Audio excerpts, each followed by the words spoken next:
Good morning, good afternoon, good evening, wherever you are in the world. Thank you for joining me for today's SMIE Consulting Midweek Roundup for February 24th, 2021.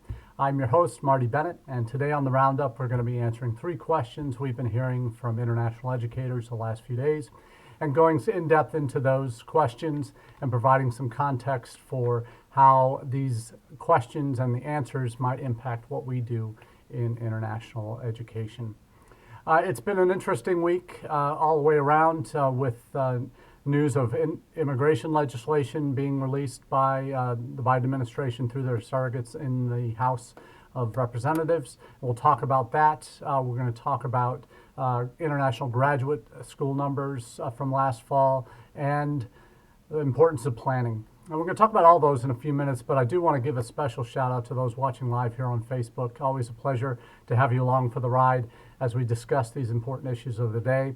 Also, those who are finding the time to watch on repeat on either our Facebook page or our YouTube channel for SMIE Consulting. Really appreciate you taking the time out of your week to make us a part of your journey professionally. And also those listening on podcast. It's great to have you along for the ride and listening in and hearing what we have to say that might help inform what you do in your work every day. So thanks again for being with us. Today, let's start with some good news. Really, who doesn't want to hear positive immigration news from the administration? And we've certainly got that. It's been made concrete in their upcoming legislation that's been proposed by 2 members of Congress, actually Senator Bob Menendez from New Jersey and Linda Sanchez from California, introduced their what they're calling the Us Citizenship Act of 2021. It's their sweeping immigration reform bill. And I'm dropping the link into the actual legislation that's been proposed and the commentary around it from the individuals, Senator Menendez and Representative Sanchez, to what their thoughts are on it. But obviously, it includes a lot that's not international ed specific. So I'm boil it down to the essential chunks of what we see in the legislation that has some really fantastic opportunities and includes some proposals that have been in the works and have been great ideas that have been discussed before but have never survived the legislative process. And we'll talk about what that might look like. So there are essentially 4 elements that have been in this immigration proposal bill that will directly impact what we do in international education and in a very positive way. The first up is the concept of extending dual intent to international students, for F1 students. For those who work in international admissions, you're aware of this, that students that when they apply for their visas and go for their consular appointments to meet with a U.S. consular official, they have to basically demonstrate that they do not intend to immigrate to the United States because the F1 visa is by category a non-immigrant visa. So they have to prove a negative, really, in an interview. And as a 17, 18-year-old, that's not exactly the easiest thing in the world to do. And when to predict what you're going to be doing 4, 5, 6, 7 years out into the future, and how that future is back in your home country. And that is really the challenge, and has been the challenge for international students for decades in terms of how they approach the visa interview. It's been an essential element in that. So if there were a change to how the visa category for students would become more of a dual intent category, could be either a non-immigrant or an immigrant intent, then that would simplify the admissions process on the visa side for students immeasurably, where that becomes less of a barrier to entry into the United States if students do not have to worry about saying, yeah, I plan to come home, or I've got ties to my home country, which are one of the significant barriers that have to be overcome or satisfied in the eyes of a consular official. So this is a big deal.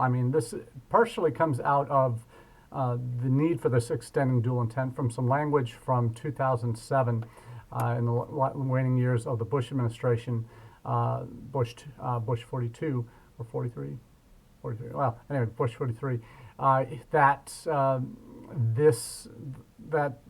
Condoleezza Rice, the Secretary of State at the time, proposed that for consular officers to view students putting less emphasis on the non-immigrant intent piece, so the 214B, which is often used as a reason to deny students, saying that, well, they never plan to come home, and to put less focus on that in the interview and the decision-making process, the adjudication process, as they say. So that's certainly a bit of very positive news if that were to survive the legislative process and immigration reform becomes reality. Again, we're miles away from that actually happening, but these are some things that have some generally bipartisan support. There are some more sticky components in the legislation that will cause some partisan divides, so we'll see if all of these things survive that are directly impacting international ed. The second piece is regarding STEM PhD graduates, that they would be exempted from the annual green card cap, per country cap that exists, that provides that direct path to, basically providing a direct path to green card status. Which is encouraging, and that's been something, has been an idea that's floated around. I mean, it's been called before stapling a green card to every PhD graduate from overseas that graduates in the United States. So that's certainly, if this happens, it's going to be huge as a promotional tool for U.S. higher education as well, in terms of those that are looking to come and potentially stay for work. And to become even eventually permanent residents and citizens. That's a huge leap forward. Rather than the contrived go for OPT, then for H-1B, and then to be able to apply for permanent residency through the company that you're working for. That is a very different process than we have currently. This new process would be very different than what we currently have. So if it happens, it's going to be enormous benefit. And as a promotional tool for U.S. higher education, it's going to be huge. It's going to put us not quite on the level of Canada, which makes it for all levels of study, from post-secondary study, including vocational and community colleges, that can have this path to work, study to work, clearly defined from the beginning as a immigrant intent category in their immigration system. In the U.S., this would pave the way for those that are looking at advanced degrees, particularly doctoral degrees, that pathway to green card status by simply coming and finishing a PhD here, which is enormous benefit to future students internationally. The other piece is that it does enable international students to apply for green cards without losing their ability to extend their F1 status. And that is particularly given the delays that have been happening with OPT and other adjudication processes related to the benefits of non-immigrant students. This is a real challenging time. And there's lawsuits that are actually pending regarding OPT delays and these kinds of things. So this would enable students to extend their time without losing status, to extend their time in terms of applying for green cards, particularly those that are at that PhD category. It also allows international students, along with H-1Bs, a few other non-immigrant statuses as well, to extend their statuses in one-year increments while Department of Labor or USCIS are in adjudicating their the filings that they have made for green card status. So those are, three of them are obviously for end of the student funnel, student life cycle in the United States, experiences related to green cards and STEM and all that, STEM PhD students.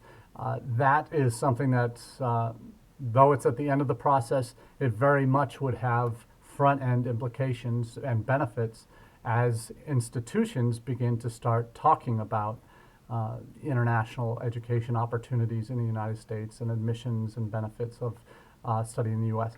And that's frankly something we should be doing anyway in terms of talking about the benefits of study in the USA because as we talked about before, about when we're talking about having perspective as we go approach our planning for international recruitment, is before you develop those plans is you have to be aware of what the playing field looks like. how are our competition doing this in terms of how they're approaching international student recruitment in their countries, and how are we competitively or not compared to those other countries. So this is something I think the more we can have this kind of language and documented legislation, if it were to go through. Again, it's a big if, and a lot of miles to go before we sleep on this one. But this is something that can have significant consequences for years to come, positive consequences, which is nice to be able to say that if it were to be approved. So we'll keep you posted on developments there. It's certainly going to be big news when and if it does happen for any of these pieces, but we'll certainly let you know where we are with these developments in Congress. Now, next up, our next question of the day is one that related to our first topic, in fact, is graduate enrollments in the United States. How bad were international grad admissions numbers last fall? And we already had a larger sense from the IIE snapshot survey from the fall that was released during IEW that there was a 43% drop in new international enrollments in the fall, and that was from a snapshot of 700 universities and colleges that enrolled a significant percentage of international students. And those were seen to be largely reflective of the numbers we were seeing. We saw also numbers that were from National Center for Enrollment Statistics that released data in the fall about overall numbers being 16% down. So in terms of international populations overall, not just the new ones. So we already kind of knew this was coming, but when you look at some of the other stories we've covered recently about graduate programs deciding to stop admissions for the next cycle or two.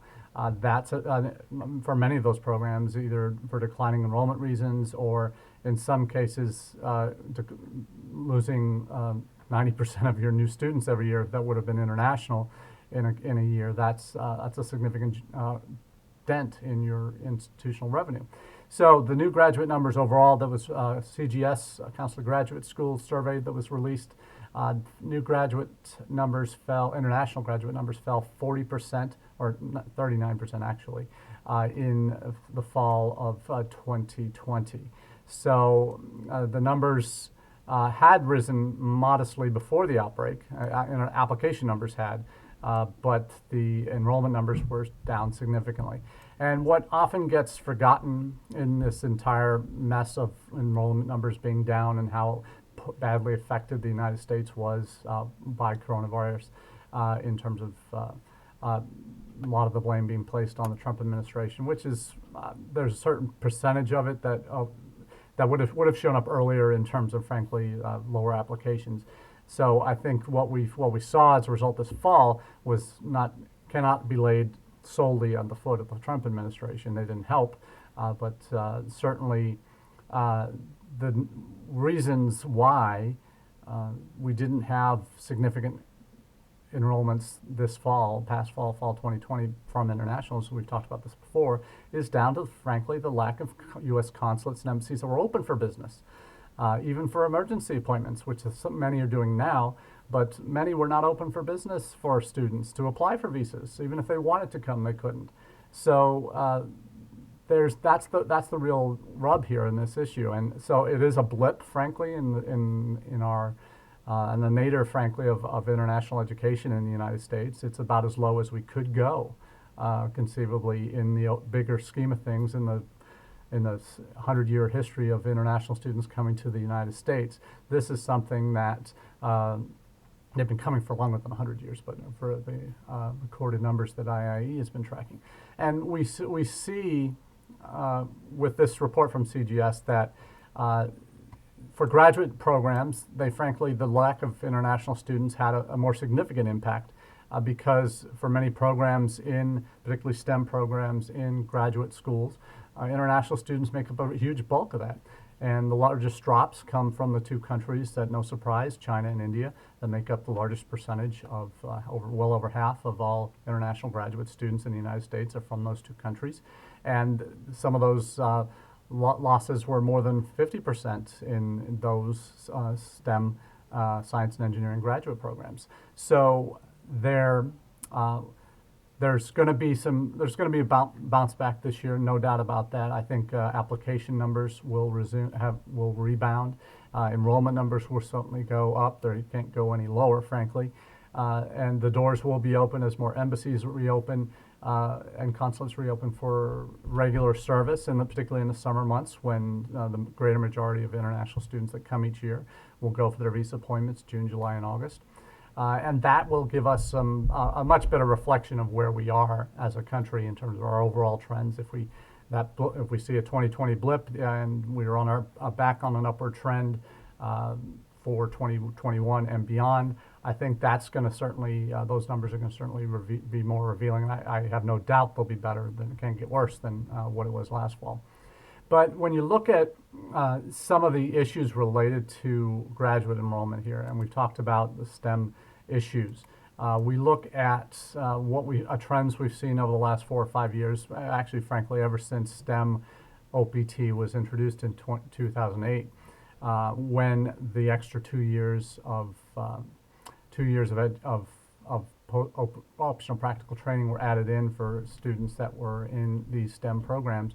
You saw a number of business schools making moves to go towards reclassifying some of their more statistical-related master's programs within business colleges, MBA programs, to be STEM and to change their classifications, and my ISSS friends know the SIP codes that we have to have that our Department of Education SIP codes that have to be when we are classifying students for, particularly international students for graduate programs or any academic program. If it's not a SIP code that's recognized by Department of Education as STEM, then it's not. Then those students will not get the benefit of the extra 2 years of work experience. So the STEM OPT matters, and we've seen a lot of business colleges, particularly the more elite business schools, making shifts in how they classify their programs, their business programs, to capture this incredible extra 2 years of attractiveness of a U.S. higher education. So clearly there are some business programs, graduate school business programs, that see the value in recategorizing some of their analytic programs into STEM programs and making more of that as a focus of all of their business degrees to get that extra 2 years of benefit, because they understand business schools marketing know how to market, most of them do, and this is a value that they see to attract new classes to their campuses, to their programs. So we're going to see more of this, but interestingly, there's a Poets and Quants, which is more of a student-facing site for particularly MBA programs. They recently surveyed non-STEM MBA programs that whether they would be considering the move to reclassify as STEM. It carries an extra benefit, as we've talked about. But only 30% of non-STEM MBA programs are considering making that change. So clearly, I don't know if they just see that as more of a game-playing exercise rather than a true benefit for potential incoming students. Obviously, domestic students are not impacted by this, but a lot of graduate MBA programs tend to be heavily, particularly those campus-based graduate MBA programs. The online ones typically are not populated heavily by international students, but the seated campus programs are certainly going to be more attractive to international students if there's a STEM benefit to it. So those that are perhaps the 30% of non-STEM MBA programs who are not considering, or those that are, or the 70% of non-STEM MBA programs that are not considering the move, those are probably ones that are either shutting up shop on their campus-based MBA programs and going completely online, or executive MBAs. They're not focused on the international market anymore. Maybe that's their reasoning. But if you still have a seated component to your graduate MBA programs, graduate business programs, to not be looking at STEM, reclassifying as STEM, is silly. It's counterintuitive to your survival as a program, as a graduate program in these days.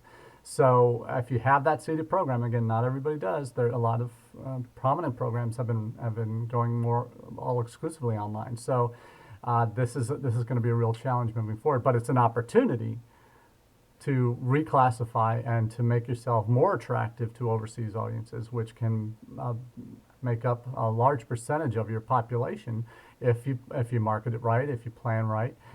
It can be a very diverse class of incoming students from particular countries that will see great value in that extra 2 years of work experience. So talking about graduate, we saw the pieces of it in the immigration legislation. We see the CGS numbers from last fall showing there's a real drop, and it's especially heightened in the science and technology programs. But we look at the bigger picture of why that happened last fall and what programs can be doing for the future, is that there's only one way that numbers are going to go in 2021, and that is up. And that's a guarantee for me, because you know that it can't get worse with 40% drops in graduate enrollments, 43% overall in international enrollments.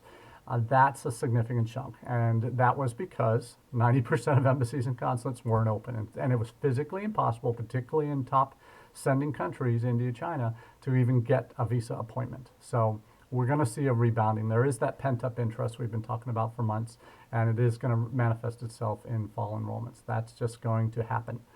Take that one to the bank. Now, when we shift gears for this last topic of last question of the week, it's more of a philosophical question that we're asking, and we are asking it as, are you failing to prepare in international student matters, or are you preparing to fail? And basically that's what that means. It's a famous Benjamin Franklin quote: by failing to prepare, you are preparing to fail. And that is something that as I've developed, I've talked many times over the last few months about my new philosophy when it comes to strategic international enrollment management of the 6 Ps of SIEM. And the series that I'm doing for IDP Connect kind of encapsulates this philosophy in terms of where we are in how I think institutions should be approaching international enrollment management, and by thinking strategically. As we talked about last month, we talked about having that perspective on what's happening globally, what's happening on your campus, synthesizing those two into messaging for your students.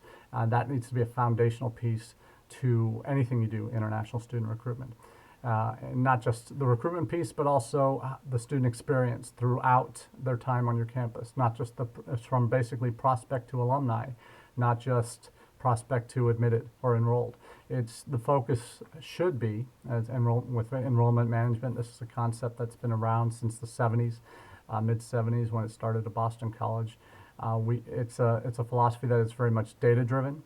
It's analytical in nature by having benchmarks for yield, for retention rates, for graduation rates, 4 and 5 year graduation rates, all of that. That all came out of the enrollment management movement. And many schools have the admissions within enrollment management, may not have all the elements of the student experience also in enrollment management. And that's kind of what and very few actually have undergraduate focused strategic, or I should say international focused strategic enrollment management plans. They might have an admissions plan for a year or two, but they don't have an international one that is a cradle to or a prospect to alumni enrollment management plan. And that's where I'm going with this, is talking about the second P of the 6 Ps, and that is planning.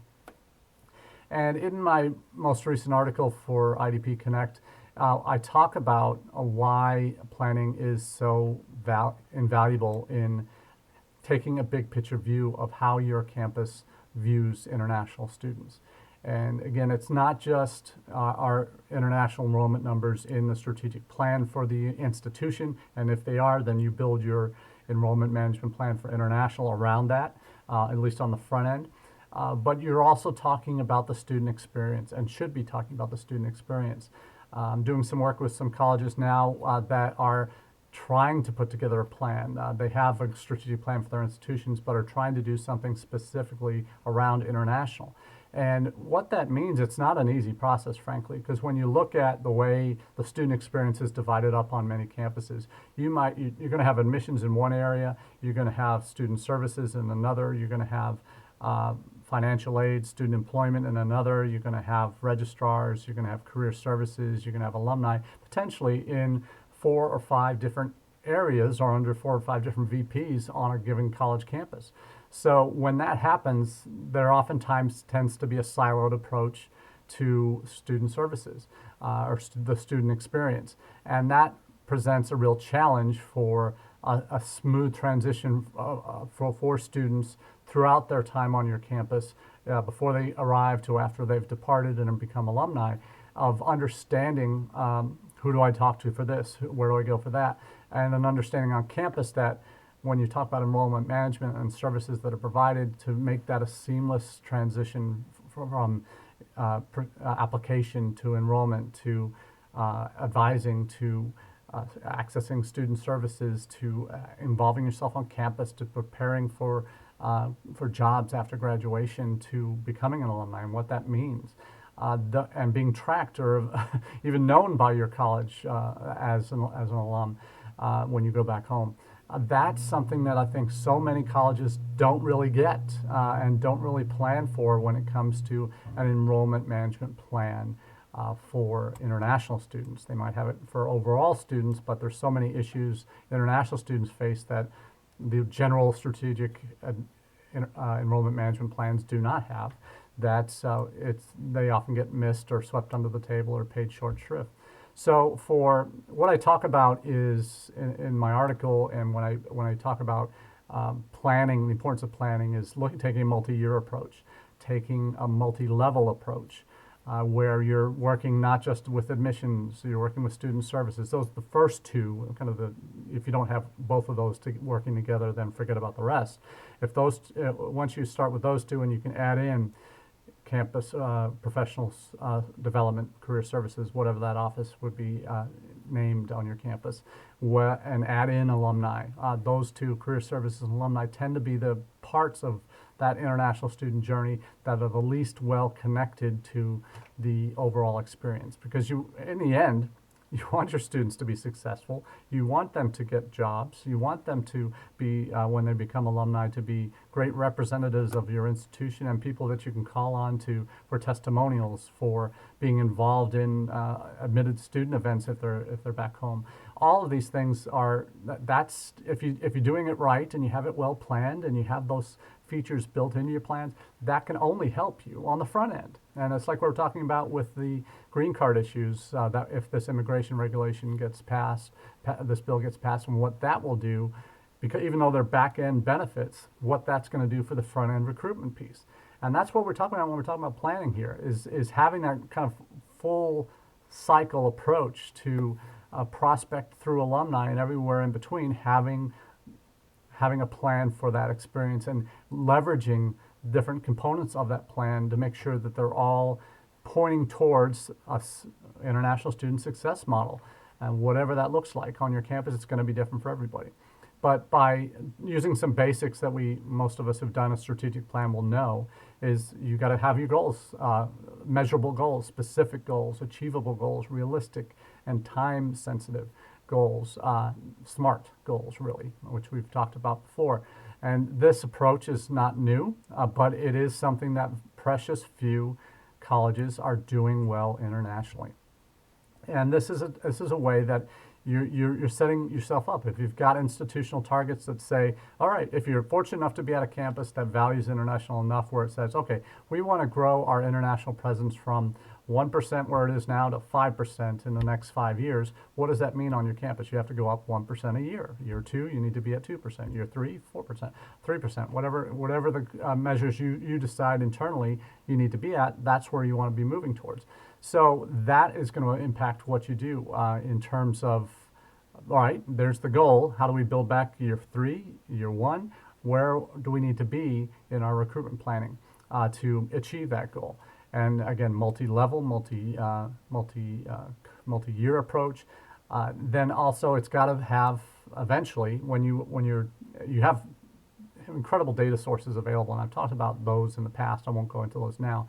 But the link to the planning article does have those references, all the articles I've written, those sources that are available that need to be foundational in your why you go, where you go, the data-driven approach to student recruitment is country level planning, because you have target markets, and those target markets are based on, well, they're sending the most students here. We have great relationships in these countries that might not be top 10 countries, but they're great for us as an institution. We have a solid base from those countries, recent alumni from those countries that are successful and we hope to be supporting. That country level approach has to happen if you're going to do it well, rather than just take a shotgun approach to the entire planet. That's not the best, most effective way to leverage your efforts. And not every country needs to hear the same messages. So having that's built into messaging eventually as well. And that's something that you want to certainly include in any planning exercises that you're doing. And building in some reviews, because you look at this last year, what it's taught us is best laid plans get thrown out when, as Mike Tyson famously said, everybody has a plan until they get punched in the face. COVID-19 punched everybody in the face in terms of the institutional impact, the global impact it's had. 500,000 people dead in the United States as a result of COVID. Tens of thousands of higher ed staff and faculty have lost their positions in the last year. So that's an incredible punch in the face. How are you adapting? You obviously had to move all your recruitment online in March and April when that first came down. Your obviously classes all went online. Campuses have had to adapt, but if you don't have processes built in to make that transition happen and to adjust the way you do things, then it's missed opportunities.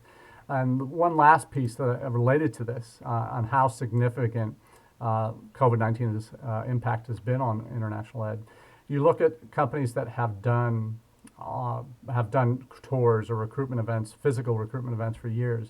You're seeing some of them, those that are planning to survive, have moved into the virtual space and have done virtual events and probably many of them are hoping to get back to those physical events someday.